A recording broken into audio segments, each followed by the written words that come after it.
Ayan mga ka-farmer, try nga nating magkilo ng ampalaya. Mm. Mm.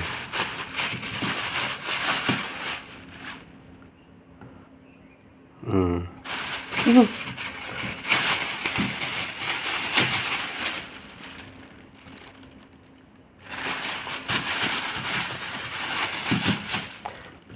Ang dami ng 1 kilo. Kalahati pa lang yan. Ay, hindi kasya. Dapat 600 grams. Pero ang dami. Sure ka? 600 grams lang to? Ba't ang dami? Tama naman yung kilo na nakalagay. Yung kalahati.